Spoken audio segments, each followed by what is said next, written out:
I don't remember dropping my fork.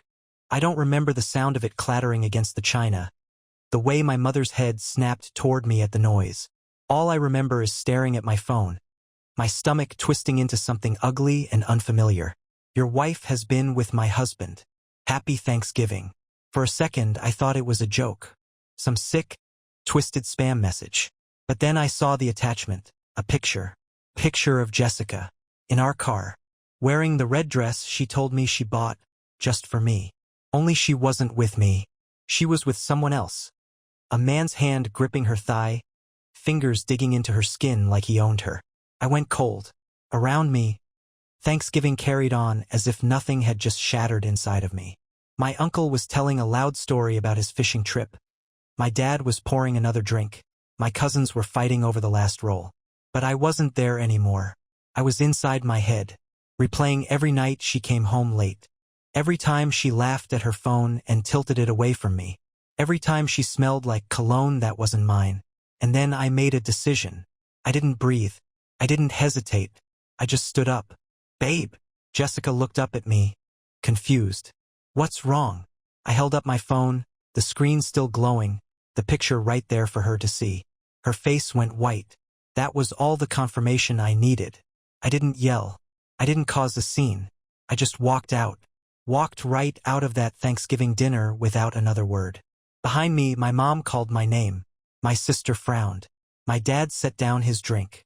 Jessica, that lying, cheating woman, stood up, her chair scraping against the floor. Wait, what's going on? She asked, her voice tight with something that wasn't guilt. No, it was fear. She knew. But I was already out the door. And then my phone started blowing up. The cold November air hit me like a slap, but I barely felt it. My blood was too hot. My pulse too loud in my ears. I wasn't thinking. I wasn't even breathing right. I just needed out. Behind me, the front door swung open with a bang. Ethan, Jessica's voice sliced through the night. Wait, where are you going? I didn't stop. I was already halfway down the driveway. My keys clenched so hard in my fist that the metal dug into my palm. I barely registered the crunch of gravel behind me. Jessica running after me. Her heels clicked frantically, her breath coming fast. She was panicking. Good. She should be. I reached my car and yanked open the door. But before I could climb in, Jessica's hand latched onto my arm. Ethan, please, just talk to me. I turned, slow and deliberate, and held my phone right in her face. The picture still burned on the screen. Our car.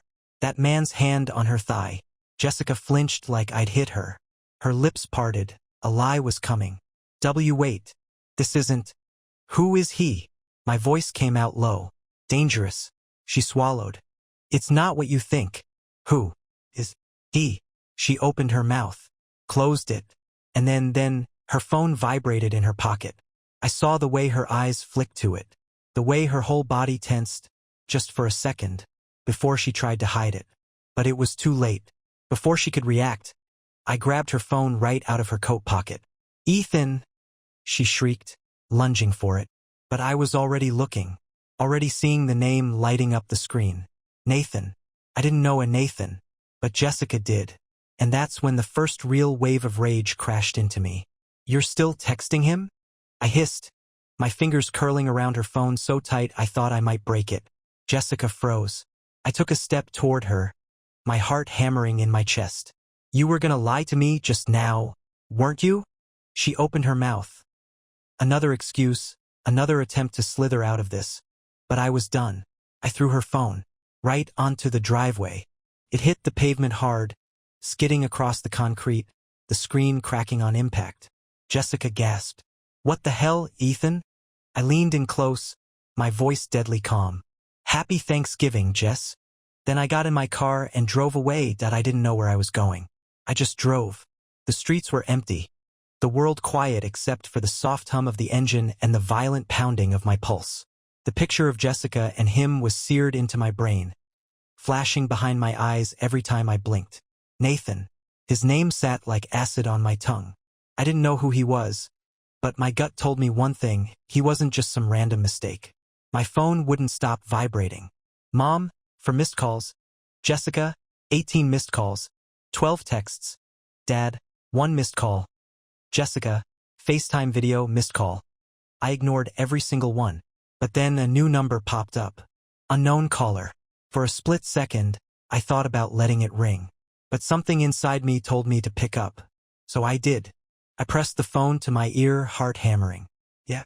There was silence. Then a deep breath. And a man's voice. Ethan? I gripped the wheel tighter. Who the hell is this? A pause. Then, I think we need to talk. My name is Daniel. The name didn't register at first. About what? I snapped. A tired exhale. About Jessica. And my wife. The car swerved. I had to yank the wheel to keep from drifting into the other lane. His wife. My grip tightened around the phone. What did you just say? A rustling sound came through the speaker, like he was rubbing a hand over his face. I'm sorry, man. I should have done this sooner. I just found out today. My wife, she's been sleeping with Nathan. And I think Jessica has too. Nathan. That name again. I felt something cold crawl up my spine. Who the hell is Nathan? I asked, my voice tight. Daniel sighed. That's what I wanted to tell you. Another pause. A deep breath. Nathan is my wife's brother. My stomach dropped. My knuckles turned white on the wheel. Come again? He's her brother. And from what I just found out, he's been sleeping with your wife and my wife for months. I had to pull over. I yanked the car to the side of the road, my breath coming in short, sharp gasps. Jessica was cheating on me with a married man. And not just any married man, her lover's sister's husband. I stared at the empty road ahead of me, my hands shaking, my mind spinning in circles. Daniel's voice cut through the silence. You still there? I swallowed. Hard. Yeah. You want to meet up? I exhaled slowly, staring out at the dark horizon. And then I said, yeah. Let's talk. I met Daniel at an all-night diner off the highway. The kind of place with flickering neon lights, cracked leather booths, and a waitress who looked like she had zero patience for anyone's crap. Daniel was already there when I arrived, sitting in the back corner, nursing a cup of black coffee like it was the only thing holding him together. I didn't expect him to look so wrecked. Dark circles under his eyes, jaw clenched so tight I thought his teeth might crack. His hands were steady on the mug, but his knee bounced like a jackhammer under the table. He looked like a man who had just lost everything. Good, because so was I. I slid into the seat across from him. He looked up, meeting my gaze. Ethan, he said. Daniel. A beat of silence. Then, with no preamble, I asked, how long? He exhaled slowly. At least 6 months. Maybe more. Something sharp and ugly twisted inside me. 6 months. 6 months of lying. Of sneaking around. Of coming home to me, kissing me, looking me in the eye, telling me she loved me, while sleeping with another man. I forced my voice to stay level. How did you find out? Daniel let out a humorless laugh. Thanksgiving dinner. That got my attention. He leaned forward, rubbing a hand down his face. We were at my wife's parents' house. Everything was normal. Good even. Then she got up to take a call. He made air quotes, shaking his head. I don't know why, but something felt off. So I followed her. I didn't breathe. She was in the guest bedroom, on the phone with Nathan. His lips curled in disgust. She didn't see me at first. I just stood there, listening. And what I heard. He broke off, gripping his coffee cup so tight I thought it might shatter. What did she say? I asked. Daniel swallowed hard. When he spoke again, his voice was tight. She told him she missed him, asked when she'd see him again. He let out a bitter laugh. Then she said something about Jessica being too clingy lately. My stomach turned. Too clingy. Jessica had been clinging to him? Daniel shook his head. That's when I walked in. She panicked, tried to hang up, but I grabbed the phone. And that's how I found out everything. I could picture it. The shock, the scrambling, the pathetic excuses. I exhaled sharply. And that's when you texted me. Daniel nodded. I figured if my wife was in on it, Jessica probably was too. So I took a chance. We sat there in silence, both of us stewing in the realization that our wives had played us like idiots. The waitress came by, refilled his coffee, and glanced at me. Want anything, hon? I barely registered her voice. My hands were clenched into fists on the table. Nah, I'm good. She left. I leaned forward. What do we do now? Daniel met my gaze, his eyes dark and deadly calm. I have an idea. And then he told me. And for the first time all night, I smiled. Daniel's plan was simple, brutal, and exactly what these lying women deserved. I listened as he laid it all out, the anger in his voice barely contained. Every detail was so coldly calculated that I almost felt bad for what was coming. Almost. But then I remembered the picture. Jessica in our car. Nathan's hand on her thigh. And I was all in. The first step? We needed proof. Jessica and Daniel's wife, Lauren, had been careful so far, but cheaters always get comfortable. They slip up. They get reckless. And we were about to make sure they tripped right into their own mess. Daniel already had an idea where the next meetup would be. Nathan's apartment. Apparently, his wife had been sloppy with her texts. One message she forgot to delete mentioned our usual place. And when Daniel checked their shared location history, guess what? She'd been going to the same address over and over. That meant Jessica probably had too. It was time to pay that place a visit. The next night, Daniel picked me up, and we drove to Nathan's apartment. The place was exactly what I expected.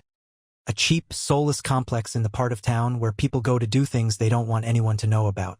We parked a block away, watching from a distance. 11:32 p.m. Lauren's car pulled up. 11:47 p.m. Jessica's car followed.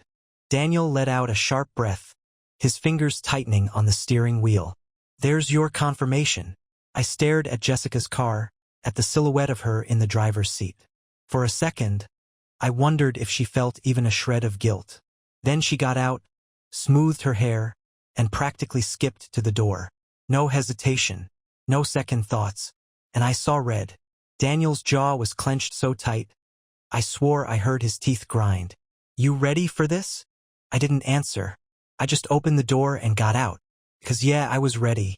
It was time for the grand finale. I could feel my pulse in my throat as we crept toward the building, the cold air burning my lungs.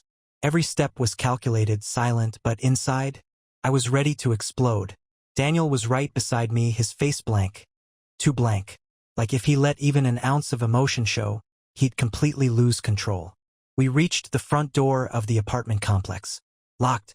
Didn't matter. Because just as we were about to figure out a way inside, some poor, unsuspecting guy came walking out. Daniel caught the door with his foot before it shut, and just like that, we were in. We climbed the stairs quietly, quickly. Apartment 3C. That was Nathan's. And as we reached the door, we heard it, laughing. Jessica's laugh. Lauren's laugh. And then Nathan's voice. Damn. You two really wore me out. I stopped breathing. Beside me, Daniel's fists clenched. His whole body was vibrating with rage. We didn't knock. We didn't wait. We kicked the door open. Jessica screamed. Lauren yelped, scrambling for a blanket, completely exposed, while Nathan, that smug, cheating bastard, fell right off the couch. They had been in the middle of it. And now, they were caught, red-handed. Nathan swore, scrambling to pull his pants up. What the hell? Jessica's face went from shock to pure terror the second she saw me. Ethan, what are you? I threw my phone at her. It landed in her lap, the screen glowing with the photo of her and Nathan in my car. She looked down. Her mouth opened, closed, and then she had the nerve to look at me like she was the victim. Baby, Shut up. My voice came out cold. Jessica flinched. Lauren, wrapped in a thin sheet, stared at Daniel, her face pale. It's not what it looks like. Daniel let out a sharp, humorless laugh. Really? Because it looks like you're naked in another man's apartment. So unless you're here for a goddamn book club, I'd say it's exactly what it looks like. Nathan, now fully dressed, stepped forward, hands raised. All right, listen. Daniel punched him so hard he hit the floor. Lauren shrieked. Jessica gasped. Nathan groaned, curling in on himself, blood dripping from his nose. I turned back to Jessica, my chest tight, my hands shaking. How long? She swallowed hard. Ethan, please. I took a step closer. How long? She hesitated. And that was the last mistake she made. Daniel pulled out his phone. You know what? Doesn't matter. Because now, I have all of this on camera. Jessica's eyes widened. Lauren froze. Nathan groaned from the floor. You're recording? Daniel smirked. Oh, buddy, I'm doing more than that. And that's when he sent it. Every photo, every screenshot, every message. To Lauren's family, to Jessica's family, to Nathan's wife. And just like that, their entire world came crashing down. Jessica lunged for Daniel's phone. No, no, no, no, you can't. But it was too late. The second Daniel hit send, the damage was done. Jessica's face twisted into something wild, something desperate. Ethan, please, we can talk about this. This doesn't mean anything. It was just a mistake. I laughed. I actually laughed. Because now that she was exposed, she wanted to talk? 6 months, Jessica.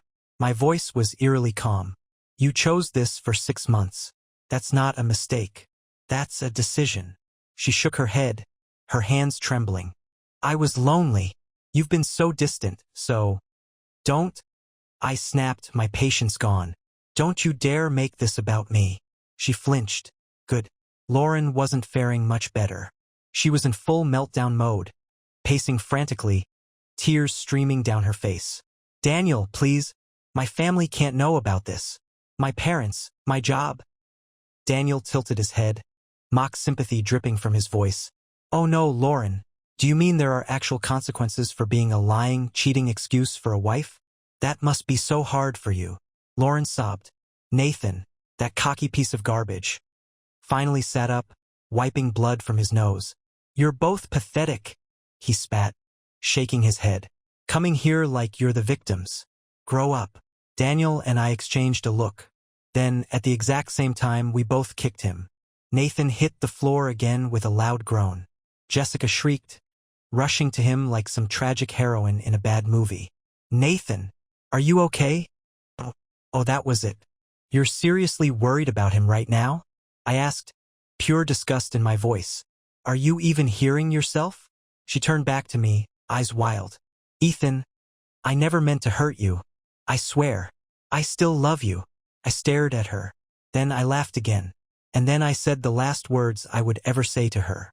Jessica, I wouldn't take you back if you were the last person on earth. Her face crumpled. Good. I turned on my heel and walked out. Daniel followed, pausing only to look back at Lauren. Pack your stuff. We're done. Lauren let out a broken sob. And just like that, we left them to rot in the mess they created. The cold air outside hit different this time. It wasn't sharp or suffocating like before. It was clean, like the first breath after nearly drowning.